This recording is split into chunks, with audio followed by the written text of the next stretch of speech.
পুরো শহরটা জম্বিতে ভরে গেছে। মানুষ নিজেদের প্রাণ বাঁচানোর জন্য এদিক ওদিক পালানোর চেষ্টা করছে। তখনই একজন মা তার ছোট্ট শিশুকে বাঁচানোর জন্য এই পুরো জম্বিদের বিরুদ্ধে লড়াই করতে একাই রুখে দাঁড়ায়। আর শেষ পর্যন্ত সে কি পেরেছিল নিজেকে এবং শিশুটিকে বাঁচাতে? 2016 সালে মুক্তিপ্রাপ্ত এইরকমই একটি রুদ্ধশ্বাস জম্বি মুভির গল্প নিয়ে আজ আমি হাজির হয়েছি। মুভিটির নাম ইট স্টেন্স দ্য স্ট্যান্ডস রেড। আর এই গল্পটি শুরু করবার আগে হ্যালো বন্ধুরা, আমি Soumyajit and welcome to ST story. গল্পের শুরুতেই মৃত্যুপুরীতে পরিণত হওয়া লাস ভেগাসের একটি শহরের ধ্বংসের ছবি দেখানো হয়। আসলে এই শহরের সমস্ত মানুষ জম্বি ভাইরাসে আক্রান্ত হয়েছিল।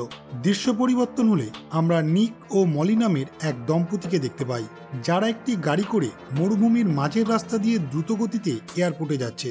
কারণ সেখানে নিকের একটি বন্ধু আছে, যে তাদের কথা দিয়েছে তাদের মেক্সিকো নিয়ে যাবে, যেখানে এখনো কোনো জম্বি ভাইরাসে কেউ আক্রান্ত হয়নি এবং পুরো শহরটির মানুষ এখনো নিরাপদ রয়েছে। দীর্ঘ পথ অতিক্রম করার পর মলির শরীর খারাপ লাগে, তাই নিক এক জায়গায় গাড়ি থামায়। তখন মলি গাড়ি থেকে নেমে বমি করে এবং সঙ্গে সঙ্গে গাড়ির মধ্যে চলে আসে।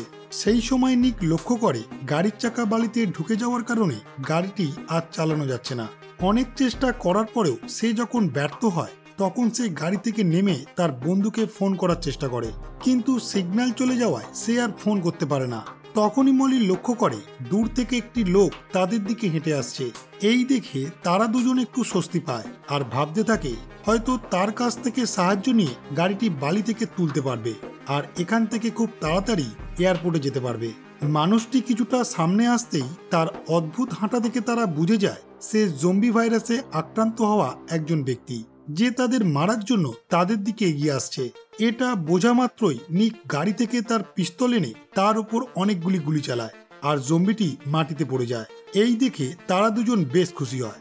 বন্দুক আনার সময় নিকের মোবাইলটি তার অজান্তেই রাস্তায় পড়ে যায়। কিছুক্ষণ পর দেখা যায় জম্বিটি আবার উঠে তাদের উপর আক্রমণ করতে আসছে। বন্দুকের গুলি শেষ হয়ে যাওয়ার কারণে তারা দুজন গাড়ির মধ্যে উঠে দরজা বন্ধ করে দেয়। জম্বিটি গাড়ির কাঁচের জানালার বাইরে দাঁড়িয়ে থাকে তারা বেরোলেই তাদের মারার জন্য। দিন শেষে রাত নামে। তারা লক্ষ্য করে তখনও জম্বিটি গাড়ির কাঁচের জানালার বাইরে দাঁড়িয়ে আছে। হঠাৎই তারা জম্বিটিকে দেখতে না পেয়ে মোবাইলটি খুঁজতে গাড়ি থেকে বাইরে আসে। একটা সময় মলি মোবাইলটি পেয়েও যায়, কিন্তু ঠিক সেই সময় পিছন দিক থেকে জম্বিটি এসে নিকের ঘাড়ে কামড়ে তাকে সেখানেই মেরে ফেলে এবং তার শরীর থেকে মাংস ছিঁড়ে ছিঁড়ে খেতে থাকে। এই দেখে মলি গাড়ির মধ্যে থাকা তার কিছু দরকারি জিনিসপত্র নিয়ে রাতের অন্ধকারে নিজের প্রাণ বাঁচাতে মরুভূমির ওপর দিয়ে ছুটে একটি জায়গায় এসে লুকিয়ে পড়ে। সকাল হতেই সে প্রথমে নিকের বন্ধুকে ফোন করে জানায় তাদের গাড়ি খারাপ হয়ে গেছে আর তাদের আসতে একটু দেরি হবে। এই শুনে রাগে সে ফোনটি কেটে দেয়। তখন সে ম্যাপে সার্চ করে দেখতে পায় এয়ারপোর্ট পৌঁছাতে তাকে এখনো 36 মাইল যেতে হবে। তখন সে সিদ্ধান্ত নেয় যেভাবেই হোক হেঁটে সে এয়ারপোর্টে পৌঁছাবে। মরুভূমির ওপর দিয়ে হাঁটার সময় সে লক্ষ্য করে দুটি প্লেন ওপর দিয়ে উড়ে যাচ্ছে আর এই দেখে সে একটু হতাশ হয়ে পড়ে, কারণ সে ভাবে হয়তো তাকে ছাড়াই নিকের বন্ধুরা এখান থেকে মেক্সিকো চলে গেল।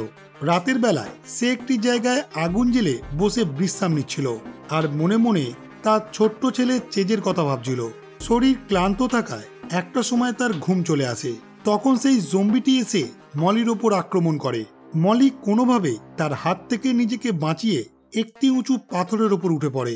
পরের দিন সকাল হলে সে দেখতে পায় সেই রাত থেকে পাথরের নিচে একইভাবে জম্বিটি দাঁড়িয়ে আছে তাকে মারার জন্য। তখন সে কোনো রকমে জম্বিটিকে বোকা বানিয়ে সেখান থেকে তার দরকারি জিনিসপত্র নিয়ে দৌড়াতে শুরু করে। দেখা যায় জম্বিটিও তার পিছু পিছু যেতে শুরু করেছে। মরুভূমির মাঝে থাকা একটি ভাঙা বাড়ি দেখে মলি সেখানে এসে লুকিয়ে পড়ে এবং একটু বিশ্রাম নেয়, কিন্তু জম্বিটি সেখানে চলে আসায় সে সেখান থেকে আবার দৌড়ে পালিয়ে যায়। আর একটা সময় সে জম্বিটির উপরে বড় বড় পাথর ছুঁড়ে মারতে শুরু করে, কিন্তু তাতেও জম্বিটির কিছুই হচ্ছে না দেখে সে আবারও নিজের প্রাণ বাঁচাতে দৌড়াতে থাকে। রাতের বেলায় মলি একটি উঁচু পাথরের ওপর আগুন জ্বালিয়ে নির্ভয়ে বসে থাকে, কারণ সে জানে জম্বিটি উঁচু পাথরের ওপর উঠতে পারবে না। পরের দিন সকালে নিকের বন্ধু তাকে ফোন করে জানায় সে যদি পরের দিনের মধ্যে এয়ারপোর্টে না আসতে পারে তাহলে তারা তাকে ছাড়াই এখান থেকে চলে যাবে। মলি বুঝতে পারে এটাই তার কাছে বাঁচার শেষ উপায়। তাই সে প্রচণ্ড গরমের মধ্যেও মরুভূমির ওপর দিয়ে হাঁটতে শুরু করে, আর তাকে লক্ষ্য করে জম্বিটিও তার পিছু পিছু যেতে শুরু করে। একটা সময় প্রচণ্ড গরমে ও জলের তেষ্টার কারণে মলির শরীর ক্লান্ত হয়ে পড়ে।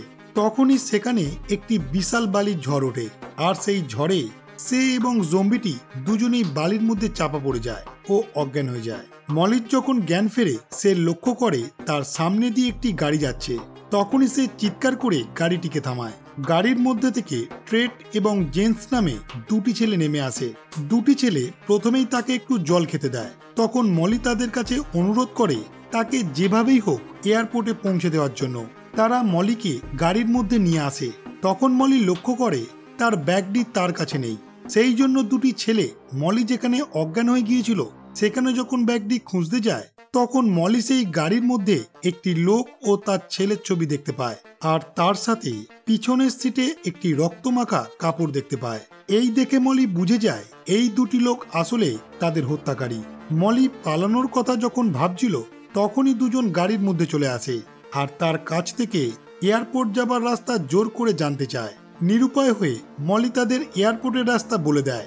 এরপরে তারা দুজন মলিকে গাড়ি থেকে নামিয়ে তার সাথে খারাপ কিছু করার চেষ্টা করে। সেই সময় মলি জোরে জোরে চিৎকার করে ওঠে, আর সেই শব্দে বালির মধ্যে চাপা পড়ে থাকা জম্বিটি উঠে এসে দুটি ছেলের মধ্যে একজনের ওপর আক্রমণ করে তাকে সেখানেই মেরে ফেলে। এই দেখে ভয়ে বাকি একজন গাড়ি নিয়ে সেখান থেকে পালিয়ে যায়। সেই সময় গাড়ি থেকে কিছু খাবার ও জল এবং একটি ছোট্ট বোট পড়ে যায়।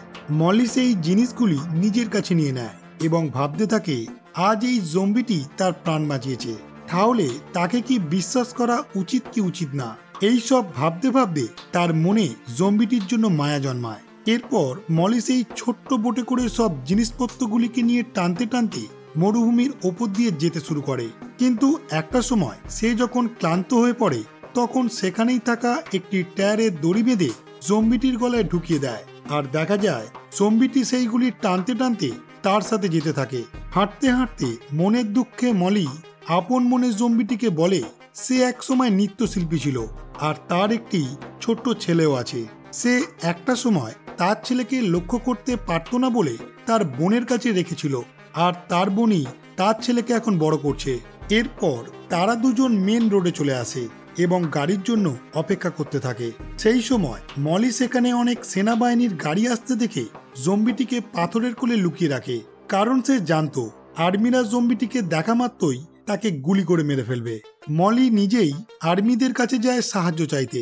তখন আর্মিরা তাকে জম্বি ভেবে মারতে গেলে মলি তাদেরকে বলে সে জম্বি নয়, সে একজন সুস্থ মানুষ আর তার সাহায্য চাই। ঠিক সেই সময় পিছন দিক থেকে জম্বিটি বেরিয়ে এলে আর্মিরা তার উপর গুলি চালাতে যায়। তখন মলি তাদের বোঝায় সে জম্বি হলেও কারোর ওপর কোনো ক্ষতি করবে না। এই সব কথার মাঝে একজন আর্মি জম্বিটির পায়ে গুলি করে, আর জম্বিটি মাটিতে পড়ে যায়। সেই সময় মলি জম্বিটির কাছে গেলে জম্বিটি রাগে মলির আঙুলে কামড়ে দেয়। এই দেখে মলি বুঝে যায় সেও কিছুক্ষণ পর জম্বিতে পরিণত হয়ে যাবে, আর এই জন্য সে খুব তাড়াতাড়ি একটি পাথর তুলে তার আঙুলে বারবার আঘাত করে আঙুলটি হাত থেকে বাদ দিয়ে দেয়। মানে সে এখন আর জম্বি ভাইরাসে আক্রান্ত হবে না। আর্মিরা সেখান থেকে চলে যাবার পর মলি সেই ছোট্ট বোটে করে টানতে টানতে জম্বিটাকে নিয়েই এয়ারপোর্টের দিকে যেতে শুরু করে। কিছুক্ষণ পর মলি দূরে এয়ারপোর্ট দেখতে পেয়ে প্রচন্ড আনন্দ পায়, কারণ সে অনেক দিন ধরে কতই না কষ্ট করে এখানে আসার চেষ্টা করছিল। মলি লক্ষ্য করে জম্বিটি আর উঠে দাঁড়াতে পারছে না, আর সে প্রচন্ড ক্লান্ত আর প্রচুর যন্ত্রণা পাচ্ছে।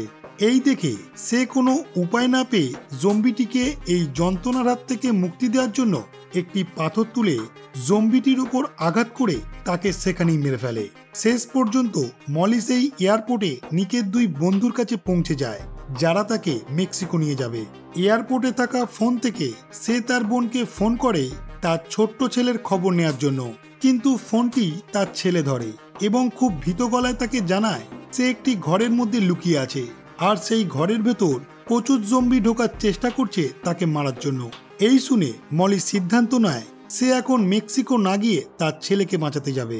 সেই সময় তার দুই বন্ধুও সেখান থেকে মেক্সিকোর উদ্দেশ্যে বেরিয়ে যায় এরপর মলি সেই এয়ারপোর্টে থাকা কিছু জম্বিকে মেরে তাদের কাছ থেকে একটি চাবি উদ্ধার করে তার ছেলের কাছে আসার উদ্দেশ্যে বেরিয়ে পড়ে। রাস্তায় আসার সময় সে লক্ষ্য করে অনেকেই এখন জম্বি ভাইরাসে আক্রান্ত হয়ে গেছে। অবশেষে তার ছেলেকে বাঁচাতে সে তার বোনের বাড়ি পৌঁছে যায় আর দেখে গোটা শহরটা তখন ধ্বংসস্তূপে পরিণত হয়েছে। তখন মলি সেখানেই পড়ে থাকা একটি বেলচা হাতে নিয়ে তার বোনের ঘরের মধ্যে ঢুকে আসে। ঘরের মধ্যে সে লক্ষ্য করে তার বোন এবং তার স্বামী দুজনেই জম্বিদের হাতে মারা গেছে। এই দেখে সে প্রচন্ড কষ্ট পায়। তারপর সে ওপরের একটি ঘরে তার ছেলেকে প্রচন্ড ভীত অবস্থায় খাটের নিচে লুকিয়ে থাকতে দেখে। ছেলেকে জীবিত অবস্থায় দেখতে পেয়ে সে প্রচন্ড খুশি হয়। সে ছেলেকে নিয়ে যখন বাইরে আসার চেষ্টা করছিল তখনই সে লক্ষ্য করে দরজার বাইরে থেকে অনেক জম্বি ভেতরে ঢোকার চেষ্টা করছে। এরপর মলি সেখানে থাকা সমস্ত জম্বিকে বেলচা দিয়ে মেরে ফেলে, কারণ সে এতদিনে শিখে গিয়েছিল কিভাবে জম্বিদের মারতে হয়। এরপর সে তার ছেলেকে জীবিত অবস্থায় একটি নিরাপদ জায়গায় আনতে সক্ষম হয়। আর এখানেই এই মুভিটি সমাপ্ত হয়। আমার এই ভিডিও যদি আপনাদের ভালো লেগে থাকে তো অবশ্যই ভিডিওটিকে লাইক, শেয়ার এবং কমেন্ট করে দেবেন।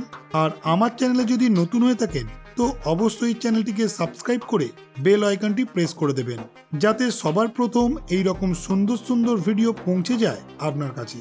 তাহলে আজকের মতন বাই।